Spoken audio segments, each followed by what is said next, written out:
colour of your brand? Yep. The pink retriever. Nice. Okay, so tell me about yourself, your family, and your dogs. I am past retirement age. I have a son, and I have a granddaughter, and I have 3 dogs. My son, a bit older than you. My granddaughter is 6 years old, and my dogs are all senior dogs now. Mm-hmm. That wasn't a very bright answer, was it? So, and where do you live, and where are you from? I live in Coventry, originally from the sunny shores of South Africa. I've been here some over 20 years now. Mm-hmm. And what brought you here in the first place? I had lived in the UK in the 70s, and my son was a teenager by then, and I decided to come back. Yeah. Okay.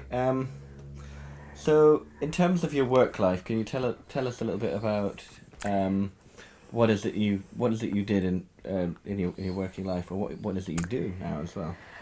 I worked in finance in South Africa. When I came to the UK, I had to retrain. So I worked for a couple of years in an old people's home while I retrained. And then I went back into working in finance. I worked for some years in finance, really nice career. And then I took a sideways leap. I was offered a position at the NHS, training their staff in computer software. Mm-hmm. And that had a fixed term contract. So it was a year, and afterwards they gave me a further 6 months, and then it was out your door. Mm-hmm. So initially I started tidying the house, putting stuff in its place, and then there was just actually nothing to do. And I looked around for something that I could do. Could you maybe shut the door, because there is definitely consistent. Sorry, have we stopped in the middle of the sentence, or what have we done now? Well, let's start that again. Okay, thank you. Yeah. Sorry. Yeah, sorry, no, continue. Oh, okay. So hold on. Where am I continuing from? So I think it's good just sort of giving a background about when you were working, when you had your previous career, Okay. what you did. Sorry. Yeah. And then why you had to give it up or stop doing Yeah, and it. when you kind of reach that crossroads, what Okay, happened so I'll next? start from there? Yeah. Okay. Oh, going. Yeah, go for it. Once I found that there was nothing for me to do, I looked around for something that I could do. And I've always had a great love for animals. I'm absolutely passionate about animals, especially dogs. One of my dogs has always had problems with his stomach. And I had tried with his diet to control the problems that he was having. And as a result of that, I began to make different treats that he could eat so that he could also enjoy eating something special on special occasions and other occasions. And when I found myself without a job, without anything to do, and no reason to get up in the morning apart from walking the dogs, I looked around at starting a business and baking dog treats. It was a difficult step. I hadn't realised that making dog treats in the UK was so difficult, and that the rules and regulations for animal food was much stricter than for human food. So, but I wanted my dog treats to be above the basic. I wanted my dog treats to be legal, and I wanted my dog treats to be better than ever. So I started the steep climb to DEFRA. And after a lot of filling in of paperwork and speaking to different vets and having them come and see me and checking the house and testing, I was given the DEFRA approval. So I'm now a DEFRA-approved pet plant, and I make natural DEFRA-approved dog treats, which is quite a feather in my hat. So when you were in your previous career, did you ever feel sort of unfulfilled doing Oh what you did? yes, oh yes. This baking dog treats might just sound like dog treats, but the working towards something with animals involved is something that's fulfilling. The work is very hard. A lot of lugging about, carrying boxes, stuff like that, putting up gazebos, chatting. Well, chatting's pleasurable. But the pleasure of knowing that you're doing something good, that you're enabling dogs to eat something that's wholesome, is without a doubt fulfilling. Did you always think that you might want to start your own business, or was this quite a... Well, I think as the years go by, I found working for other people quite restrictive, especially here in the UK. Do this, tomorrow take your annual leave, no, next week. I found that quite restrictive, and I'm quite a free spirit. Do you want me to go and put him in the bedroom and close the door? That would be Sorry, good. I'm interrupting. I'm really sorry. Let me in. No, hang on. Hold on. Oh, hold on. This is going to come with me. Pause a sec. Oh, who's doing the pause? You or me? No. Oh. Just take that with you. Pause. Oh, okay. Pause. Hang on a second. I'll close this door so they don't. Yeah, did you always want to start your own business, or was this kind of sort of... Okay, I'm answering that question now. Okay, I found working. Can I start from where? Okay. Yeah. I found working, being employed, quite restrictive. Often quite restrictive. Some employers allowed you a bit of independence. I'm a free spirit. I like my independence. I like to do things the way I think they should be done, and I like doing them the correct way. But I do like to go with the flow. So, being self-employed was a completely different ball game, and not restrictive, and I was able to define myself the way the work should be done. I found it a real pleasure, and continue to find it a real pleasure. When you were made redundant in the NHS, making the leap. Can you tell us about making the leap and what went? When did you finally decide that you would go from, let's say, salaried employment to the uncertainty that there is with being self-employed? Well, I've always worked. I've worked hard all my life. I've always enjoyed working, no matter what the work was. And I didn't have a place to go to work. So I had to find something to do, because not working just wasn't really my type of thing to do. And it was quite slow, because once I was already making the dog treats for Sherlock. So I started by bundling up dog treats and going to the park with them and handing them out. People were always happy to have them. I'd go to the gym a lot. I'd take treats as I started doing the packaging. I'd go to the gym and I'd hand out the bags. And in the meantime, I was doing my work with DEFRA, trying to get the approval.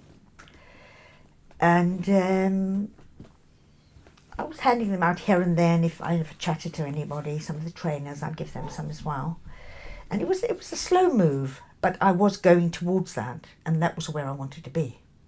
So I started a course with Prime, who were part of the Prince's Trust, and I did a start your own business course. I loved that. It was so interesting. Things about sales and things about manufacturing that, well, you're in a different career. You actually don't know anything about that. It was really interesting. And at the end of that course, they said that I would make a business, with what I'd written and how I'd written my answers, that my business would be successful. I was moving towards something that I really wanted, and the further forward I went, the happier I got as I moved closer to that. It was, by then DEFRA had come a few times. They sent a very nice vet, a Spanish vet, and he came, and on the day that he gave me the approval, that was the following day, I went to the market in Warwick, and I sold my products there. It was a joyous day. It was a real joyous day. I had a new T-shirt with Treats T-shirt and a tablecloth with Treats on it. It's very. I got there at last. But then it's been a continued movement, because I can't say that I'm today in a place that I was 4 years ago or 3 years ago. It's constantly moving, constantly changing, and constantly moving forward. So initially I just did dog trades, and then people seemed to want something else, so I added gifts. And I added more gifts and different kinds of gifts and different kinds of treats. And so I've grown the number of products. Initially I made maybe half a dozen dog treats. And then today I make over 20, and they're all made by hand, all made with natural products, all healthy for your dog, not fattening for your dog. There's nothing, they're very good for your dogs. Plus I have 3 tasters. So I have a main taster and 2, pig dogs. So did you get any specific sort of financial advice about setting up a business, or was it just through Prime that you kind of got? Prime that was just like the business part. They told you how to, maybe 20, 30 people. And everybody came. It was once a month for 3 months. And with loads of homework to take home with you, loads of assignments to do. And it was nice to listen to other people who were starting their own businesses and how they felt. It was a learning cycle. It was really good. At the end of that, the Prime course, I won a prize. There was some work I had to do, and I won, I think it was £100 or £200, and that was just perfect because it paid for my testing to do initially. So it gave me a good start. I didn't look for financial help. I borrowed £1,000, and with £1,000 I bought a gazebo, table, ingredients, just the initial things, and I paid that off, and I'm on my own. It's really exciting. It's an adventure. It's a really exciting time to find that you've suddenly moved forward and you are independent now, and you can walk the dogs when you want to in the sunshine. You can visit people when you want to and work the hours that are convenient to you. I can be out in the park till 10 o'clock in the morning walking the dogs. And I can work tonight if I feel like it. And I think if I work for an employer, I do believe they'd like that. So going back to when you stopped working, yeah. Can you tell me about what you did and then why it wasn't for you? So so between you being made redundant with the NHS, yeah. or not getting your contract renewed. Okay. I'm a very energetic person. I have a great zest for life, and I wanted to be doing something. And for me to wake up in the morning to see the retirees at the gym, to go to the gym at say 10 o'clock, that really wasn't my style. I was used to going to the gym before I went to work. I was used to being at the gym when they opened it, with that type of person. And I just didn't feel comfortable with that. I wanted to be with the people that were working. I wanted to be with the people that were doing something. I wanted to be with people that were enjoying life. And I wanted to be one of those. How did you feel when you were actually sort of made redundant when that contract stopped? Was it was it an opportunity, or was it a bit I was devastated. It was a shock. Could you answer with the question if possible? So, like when I was made redundant, how? Oh, okay. When I was made redundant, when my contract ran out of the NHS, to me it felt like it was the end. So I had to look for a new beginning. Mm-hmm. Was it a bit sort of worrying at the time, or did you see it as an opportunity? The opportunity I saw afterwards. I saw the opportunity afterwards. Initially it was quite worrying because after the first year they renewed for another further 6 months. And I quite enjoyed the role I was doing. It was a training role, training staff, working with an enormous number of employees. So, I mean, I was one of a number. And helping the staff to learn the software that they had to do, seeing the staff at the NHS, but they didn't have time for that. And they found it really difficult. Some of them were really young and they were trying to manage their work in the ward, plus they had to do this. So I found that I could help them quite a lot, especially if I worked extra hours. I'm a bit of a workaholic. And coming to the end of that was quite quite upsetting, really. But I needed to find another way because that wasn't my sort of way of doing things. And when I spoke to you on the phone before, you told me about how some of your friends had encouraged you to take the leap. Can you tell us a little bit about that? They'd more encouraged me to take the leap with the dog treats because initially I knew that I wanted to start something, and I wanted to do something on my own, and I walked the dogs with a number of different friends, and they all enjoyed the dog treats, and they said, why don't you sell these? And we'd have in those days, we'd have big parties in the park with the dogs. If it was a dog's birthday, take loads and loads of treats. The dogs would eat and eat and eat. And they said, you could sell these. It's a lovely feeling, really, knowing that something you've made with your own hands, that all the dogs are eating. It's a lovely feeling, especially this time of year, where I know how many dogs are going to be having dog treats at Christmas time in their stockings, and those dog treats are made with my hands. It's just this fantastic feeling.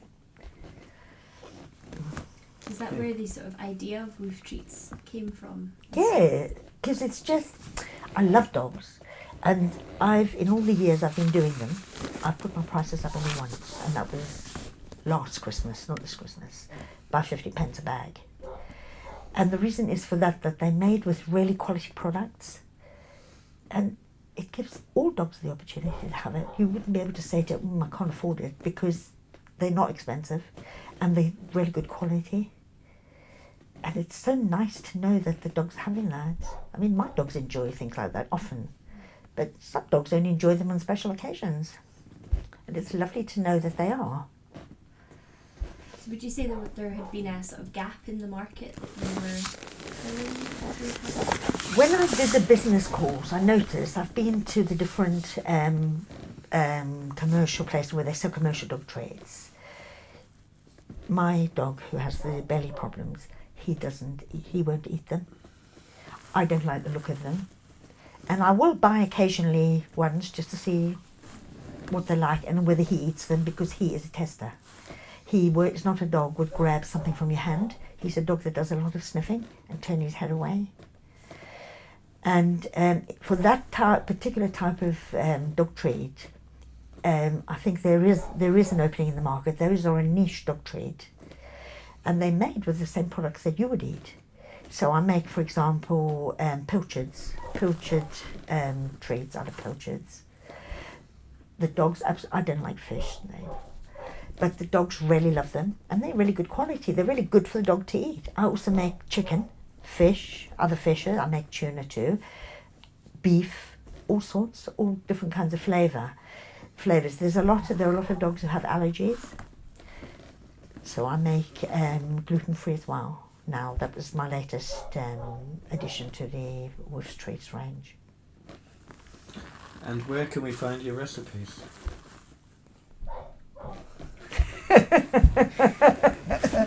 The recipes are not something you'd find on the internet. Those are recipes that I've made on my own, and I've put them together all by myself. So the value of my company is the recipes. So they're not actually anywhere that you'd be able to find. Sorry, but I might publish a book when I retire. So, also in the phone interview, you said that retirement is not an option. So, no. So can you go into a bit more detail of to why you think retirement for you, or retirement in the conventional sense, is not... Retirement for me is not an option. It doesn't suit me. I'm not a person that likes to sit around and rest most of the day. I'm a highly energetic person. I like to be doing. So I can start a day, in most of my days, probably work 7 days a week, by going out with the dogs for a couple of hours in the mornings, bringing the dogs back, sometimes bathing them, cleaning them, feeding them, and then I start turning the ovens on. I have a web shop, so I sell online, and I'm constantly, if I'm not actually baking for a specific event, I can be found doing my marketing, do a lot of marketing, looking for more events, different areas where I can go, where I can show people the products and take them there. when I sell my products at different events, it's not always the people that are buying at the event are not always the people that are going to be my customers. People will be buying, people that I meet from those events will be buying for a long time afterwards, online. So, yeah, what role does the online have in your business? Sales role. Hmm? A sales role is the online shop. I don't understand the question. So, like, in Did you terms of the use- contribution to your yeah. business, is it quite a significant part Oh yes, of your yeah. business? Yeah. People will. I do have some cat products, which Don't like them. I didn't mean dog. Well, some of my products, the dog treats, can be used for cats. Some people buy them for their cats. I make tuna treats, which are for dogs, but they can be, cats can eat them too. They are healthy for cats. And some people also buy the chicken. But I also have a really small range of gifts for cat lovers. And although I do take them to some events, I always feel really embarrassed to put them on the table because my things are dog things. So I do have them sometimes under the table and sell a couple here and there. But online, people also buy for cats. I have stuff online for the cats too. But it is a great part. I can wake up in the morning and have orders. I can go to an event and the following day I will have people buying from the web shop. Perhaps they just want to try and then they buy afterwards. So before setting up your business, did you, I know you worked at sort of software training, so were you quite adept at sort of building websites, or was that skills that you had to learn? Skills I had to learn. My son actually is an IT professional and he built the website. But I have to put the products on the website. He won't do that for me. So these are skills that you Yeah. sort of Yeah, had to teach yourself. I've had those skills I've had to learn. Although I was able to use the computer before that, even though I'm quite advanced for my age because of my son. But I've learned things like marketing, sales skills, how to use different skills at different events, how to set things out so that they look more attractive for the person who's coming to buy. Those are skills that you don't think that you need. I do have skills that I've had previously that I'm using, but I've had to learn some new skills. It's really interesting. I do a lot of courses because I like to learn. So is that the main way that you've learned your new skills? Is that through courses or? I think it's by use of them, really. I mean, I was quite... Sales is a really... I would have thought that a sales skill is, you go to Primark and you buy yourself a shirt and then you go and you pay for it. But actually, sales is actually enticing the customers, making it interesting for customers, showing the customers that your products are good. That's something I never knew before. I had no need to know that. So the events. Can you tell us what you enjoy about going to different events around the UK? I'm a people person, and I just love the dogs. So I do a lot of dog shows. I also do a lot of regular shows with no dogs. The summertime, mostly in the summer, and some of the winter, are dog shows. I see a lot of dogs. I talk to a lot of people who own dogs. And I see a lot of people who feel the same towards canines as I do. I really enjoy the interaction. I enjoy showing them the products, showing them what's good about the products. Some of my products are good for dogs with sensitive stomachs. Some of the products, the things I put into the ingredients, are for people that need something for their dogs. People are always interested in telling me about their dogs. And I like the interaction with people, with those humans that own the dogs. Do you ever find at these events that you meet people that are sort of like-minded to you, that have set Yes. up their own business? Yes, I have, I suppose. Some people, dog-related businesses, people that do grooming. A lot of people invite me to theirs. They want to sell my product at their businesses, things like that. because you do have a lot of different businesses there exhibiting their products. You have people exhibiting dog treats sometimes as well. However, I've never bumped into somebody who has the DEFRA approval. I do delicious cupcakes, beautifully iced for dogs. And I've seen one person with cupcakes, but I've never seen I want my cupcakes to look good, because although the dogs eat them, my customer is the owner. So you mentioned social media before as well. Is that something that you used before you set up your business? No. I went on a course for that at college to Can learn you say, the basic. what you went on the course for? Sorry, just to. Can you Yeah. say I went on a course? Oh, sorry. I went on a course for to learn about Facebook. I have 2 Facebook pages, a personal one and a business one. And I learned the basics there. I also went on a course to learn Twitter. I'd never used Twitter before. It's one of my favourite.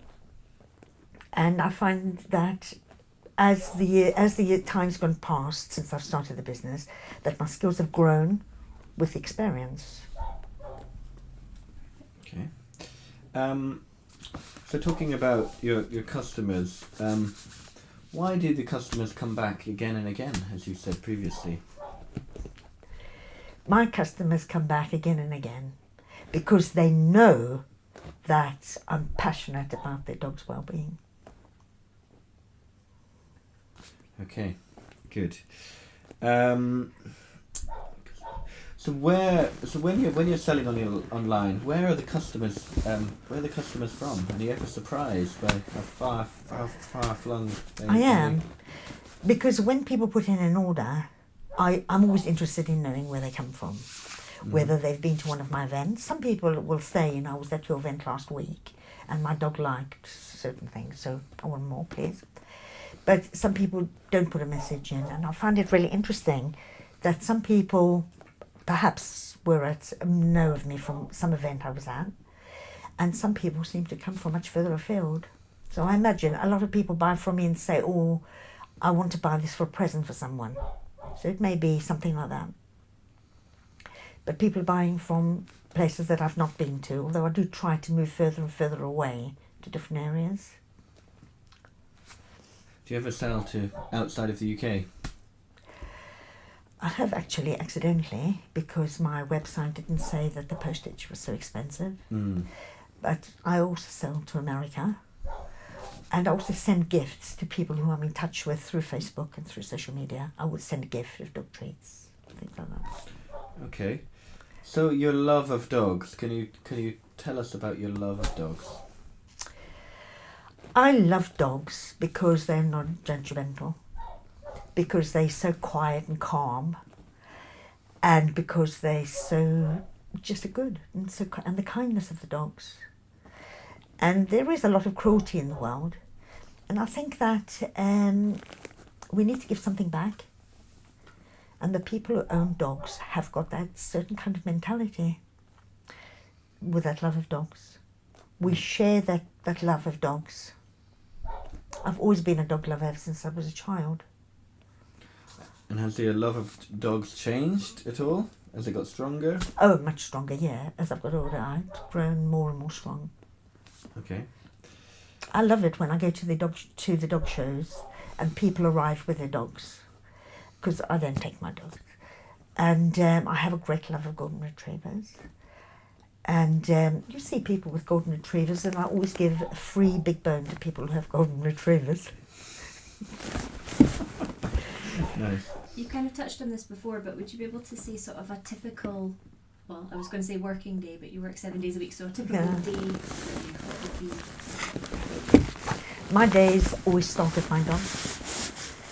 So I always take the dogs out, depending on whether I've got an event that day or whether it's, during the week or I've got a really early morning call. I'll take them closer so that they'll have their time too. Then it's pack the car on a weekend day, pack the car to the very hilt, and drive miles and miles to the next event. Once you get to the event, you have to set up, tidy everything up, and then you sell all day long. And then at the end of the day, pack up. Then you've got the long drive home, and then the unpacking and the putting away of all the stuff. On days when I'm at home, my day starts again with the dogs, take the dogs out. And when I come home, before I take the dogs out, I feed them. So my dogs have very early breakfasts. And then when I come home, I sit at the computer all day long on an admin day, doing my marketing, doing my sales, and answering my emails. And on a day that it's a baking day, when I come back with the dogs, about 6 o'clock, I turn the ovens on, and you can still find me in the kitchen 8, 9 o'clock at night. Fantastic. Well, not for my feet, really. So what advice would you give to other people who are about to embark on setting up their own business? Just do what you love to do. If you do what you love to do, your every day is like a holiday. Do you know of any sort of resources available to people setting up businesses that you wish had been around when you'd set it up? I think that the government today is encouraging people to start setting up businesses. So there is a lot of help. The banks give help as well. I don't know today what courses there are, but I know that when I started, I looked for any course that there was. I go to the Chamber of Commerce, so the Chamber of Commerce in the different areas also have courses, and I think they may be free. And I also go to their free events. Becoming a member of the Chamber of Commerce doesn't really suit my business. But they are willing to give help, and they are willing for you to go through their events. There's so much to learn at those events. Why should we follow our passions? Because you're doing what you love best. Okay. And hang on one second. So you really so we saw with we had Keith the surfer, we have John the magician, and now we have you. These are all people with different stories, but all I think the With one passion. unique strand is the kind of passion that Yeah. is within it, right? Yeah. So, to those people who say, maybe they're 5 or 10 years away from the end of a salary job, what would you say to those people? There is life after retirement, and there's a much better life after retirement, full of fun and full of joy and full of doing the things you like best. It's like having a holiday every day. Brilliant. Good. Good. Do you have a favourite recipe, a favourite product that you make? I like making the unusual dog treats more. I love making the gluten-free because my dog treats are tested and approved by DEFRA and I have labels. The only choice I make in the making of them now is shall I do 1 batch or 5 batches? But it's always the same number of ingredients. The gluten-free, you've got to think a little bit more. And I quite like that. But really, it's so relaxing standing in the kitchen making the treats and seeing them pile up. It's just really... A very popular one is the cheese, because the cheesy question... I make 2 types with cheese. One is gluten-free. The other one is made with Cathedral City cheese. And it's got a great smell. It's a bit bland for us humans, but it's a great smell, great taste. So obviously your 3 dogs are your most important It's employees.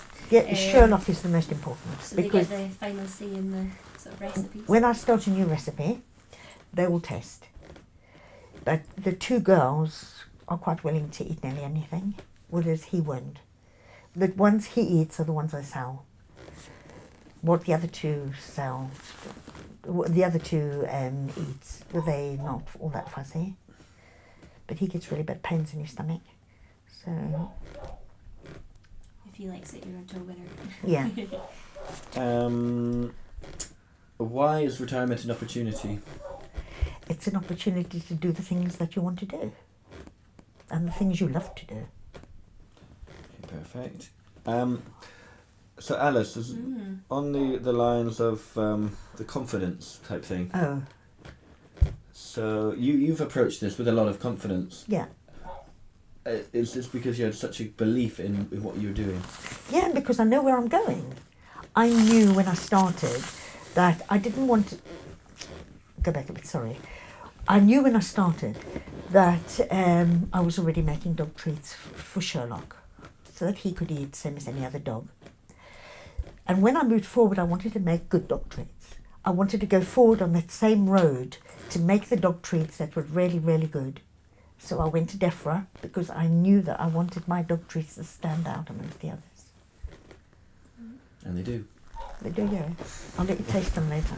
Perfect. And is sort of working in a career that you're passionate about different from working in your previous career? Oh yeah, it gives you loads of energy because you know exactly what you want to do.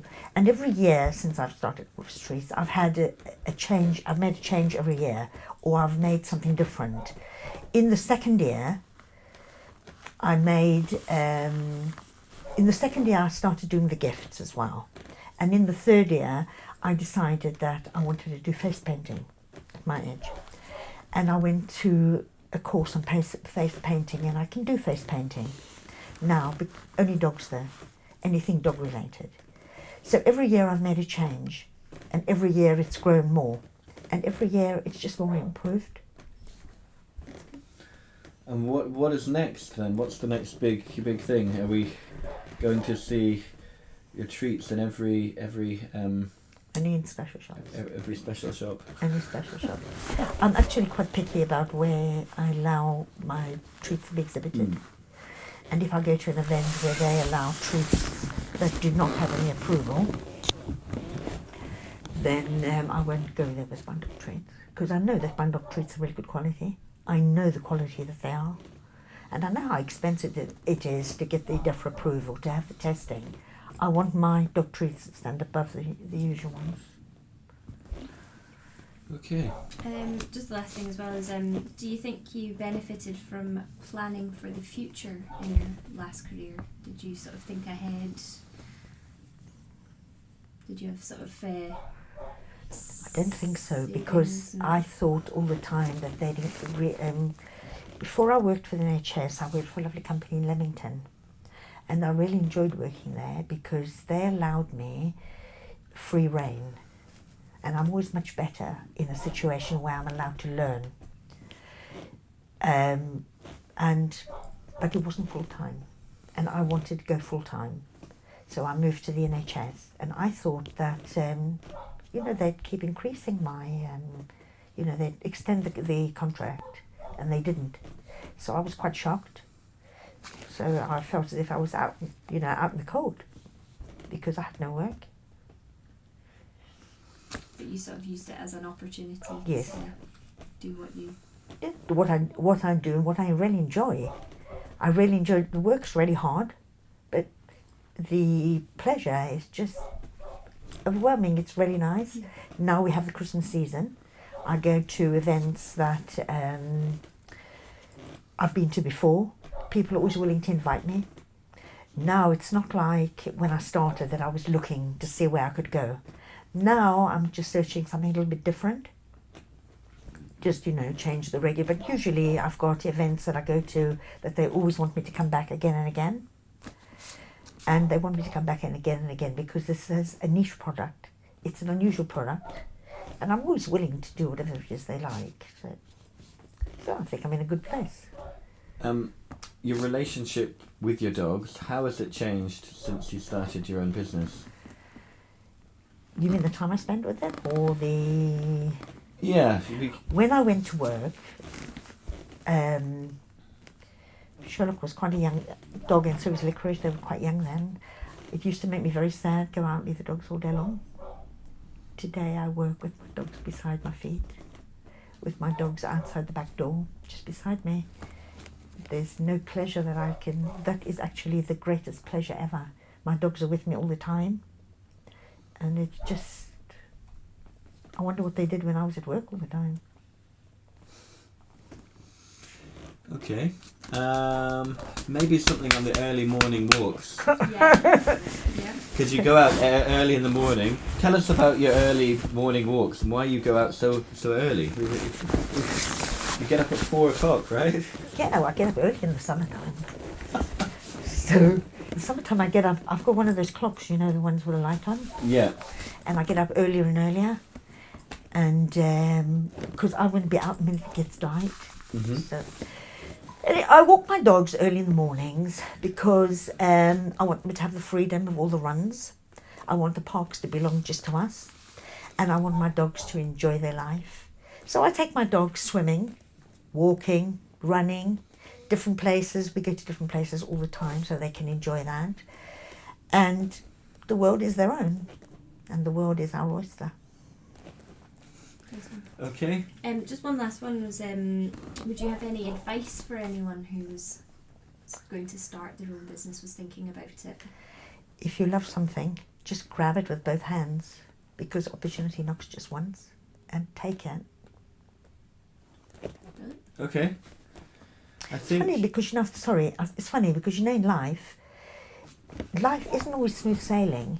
No matter if you're working for me or I'm working for you, there's always ups, downs. But life is like that all the time. But the fact that you're self-employed just gives you more area to move. Do you know? If I have a bad day going to one event, I'm never going there again, and I don't. But if I was working for somebody, I'd have to go there again. So I do actually what I want to do.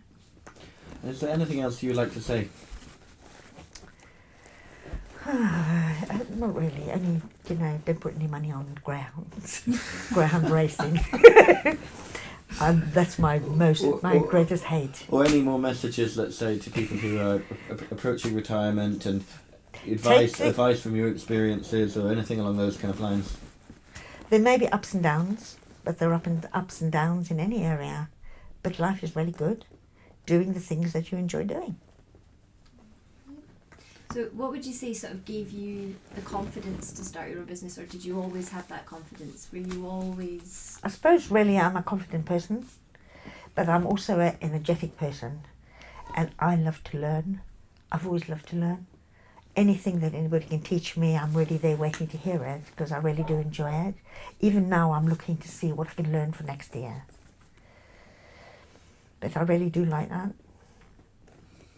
So did you look for another job when your contract came to an end, or did you just say, right, I'm just going to start this business, it's now or never? I thought about finding something else, and I was thinking, it's harder to start a job the older that you get. But I was starting my own job, and I accepted myself for what I was, and I've gone my own way. I wouldn't say that it's always easy. Sometimes it's difficult, and the work is hard. A lot of it is also physical, but the pleasure that you have, there's just nothing for it. Really? Between us, I'll just tell you, when I worked at the this is not being recorded, is it? Don't worry, I can edit it out.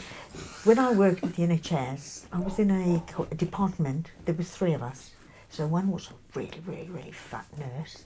In the NHS, like if you're no good at your job, they'll say, we'll give you your P45, bye. At the NHS, if you're no good at your job, they move you to another job. Yeah. So she was working in critical wards, and they want to get rid of her, so they put her in this department as the head. And then there was her plus myself and another man there. The 2 of them had training. I was never given training because they wanted to save the money, but they expected me to know the work. And when I arrived there, I came from a busy financial office, and I said to them, maybe I'll start at the end of the month because I want to help them come to the end of the month. No, they said to me, NHS, we need you urgently. So I came to work at the NHS, and for 6 weeks, you'd think there was a lot of work to do, wouldn't you? For 6 weeks I made tea. I sat making tea, and then I thought to myself, well, what will I do? Because I don't have another job to go to. What will I do?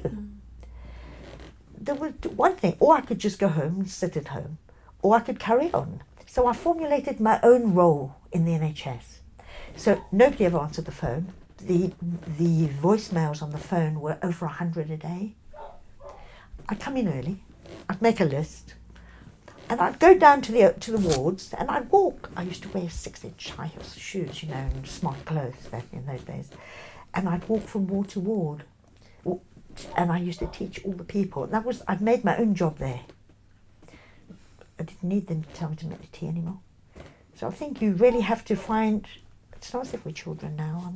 I'm old enough to know better, So you just have to find your way. It's the way I've always been. I come from a father very highly energetic, and my brother's the same.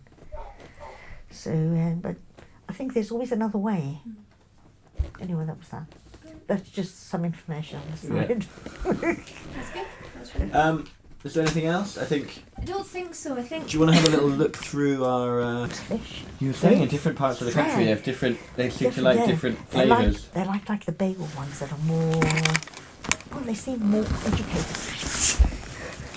What a silly thing to. Okay, you ask the question. I find it better if I can turn around and look at you, because otherwise I feel. I know. Okay. It's better. Okay. I'm quite big for this couch. Oh, sorry about that. Okay, This is carry going to on. be the size of my couch, I think. Oh, the these are boat. going in the bin once my son started building an extension, and he's been really ill. He's gone now. He's going today to the doctor, see if they'll let him go back to work. He's been off work now since the end of August. Oh gosh. He's been really, really ill. They thought that he'd pop his clogs.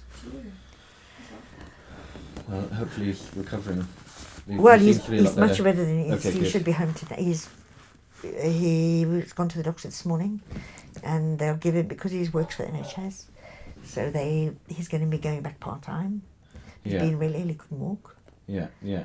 and they said he had pneumonia, had an infection, and they didn't discover what it was. Initially, they thought there was a clot in his chest. It was a really, really difficult time. So then they stopped the building work. Sorry, okay, carry on now. Are you asking the No, question? that's okay. So, as part of your business, you travel to events all over the country. Can you tell us a little bit about the adventures that you've been on? I go to events all over the country. I travel the length and the breadth of the country, always looking for a new area to sell my dog trades. I go almost down south to London and further north as well. I try to see whether I can find a market somewhere else. And people always want to or their dogs to eat the treats. When the event is longer than, or if I'm staying overnight, I usually camp overnight, stay in my gazebo. I have a sleeping bag. I have a kettle that boils my water in the car. And I take food. The people are lovely. Everybody's laid back. It's fantastic events. And I meet people, all types of people, from the boating people to the lad lovers. People that all over the country. It's just fantastic times. Even when I go to events that are just for one day, the people are different, the market is different, the dogs are different. It's just a fantastic experience, meeting people, seeing new places. And I just love the outdoors too. And what's the most rewarding part of going to events? The most rewarding part for sure is seeing the dogs. Different areas seem to have different kinds of dogs. And different areas, different kinds of dogs, they feed their dogs differently. So I make the treats for the people that would suit their dogs. It's just, the whole experience is rewarding. Sometimes I'll leave home on a Friday night and come back on Sunday night. I will have gone with all my boxes, packing the car, put the gazebo up, sorting everything out, afterwards filling the car, coming back, exhausted, but absolutely satisfied. Life is good. Who looks after your dogs when you're My son. Of course, I don't trust him to look after my dogs the way I do, but But is it important to you that you get that sort of support from Yes. friends and family for your my business? dogs, I wouldn't be able to do it if I didn't have somebody to feed the dogs and look after the dogs. Because Licorice had a hip replacement, and then her hip came out twice, and then he couldn't. The last time it came out, it was before the bank holiday weekend, and I cancelled my event that weekend because he couldn't do it then. I had to wait to do it the next week, and she was half doped on the sofa most of that weekend. But my dogs are really my number one. I've got a granddaughter as well. Well, okay, so she's well. I think when you get older, you fall more in love with the dogs Yeah. than you do. I mean, I've always loved dogs, but now I'm particularly, I like my dogs in everything to be certain that they eat certain food. You wouldn't think, though, when you take them out, I mean, they eat any rubbish they find in the park. It's not the food they get at home. Okay. Yeah, that's good. Excuse me, Skipton Building Society. Did you see that? Or Yes, did you- yeah. they're all looking to see why you should work longer, and they used this and said that there's a reason why you want to work and I don't want to work, and why we move forward. And there were people, because you had Jenny Bond doing the interviews as well. That was really nerve-wracking. And that was and they all sort of come back to the same point. They thought that after that event, they brought somebody there and she interviewed me from some paper, I don't really know, but nothing ever came of that. And they emailed me from Skipton. They wanted to have a continuation of that, and nothing ever did come of that. And they worked it was a very nice event, it was very nice. Took me to Chelsea. I've done things with dog treats that I've never done before. So it's been really good for me. And but a lot of people have thought a lot would come of it. The Daily Mirror, they did their interview, and the orders that came from that, I mean, they were up to the roof. Piles and piles of orders. I couldn't keep up with it. And it was a week that I was at an event, a 3-day event in Stafford. And I mean, it's okay if I'm having a day that I can do it, or a night, but when I'm not back for 3 days, you have to wait. Yeah. And I try also, like with my orders, I was at an event, I can't remember where I was now, somebody bought something and they put in an order straight away. And I said to her, I'll have it, because I always try to get the order to you straight away. Sure. Because I think that you've trusted me with your money, it's now my turn. And she said, oh, it doesn't matter, but I would like the orders to go out fast. And that was really, really hard. Yeah. And the people ordered, and some of those people continued to order. That's maybe quite a nice story. Do you want to switch it? I switched it on while she's good. Oh, did you? Yeah. Because I Sorry. anticipated. Oh. I anticipated some nuggets. No, of but that wisdom. was really interesting, Some of them why I wanted that written about him doing the baking video was because a lot of people have promised stuff like that and they haven't gone forward and done that. And they didn't do I think it was the Daily Mirror, they took lots of pictures of the dogs. And the one they chose to put in the bed was a horrible picture. I wouldn't have chosen that. And I wanted the pictures of the dogs. And they never were forthcoming with that. That's why she was insistent on Yeah. tagging and Yeah. getting No, that video out of it. absolutely. So Yeah. Because that's But not from really the- fair. So these women, people saw your interview basically, and that's how they knew to kind of contact you about these. Oh, I see, treats yeah. And stuff. Yeah. That's really interesting, isn't it, really? Anything else? No, I think that's good. Okay. Yeah.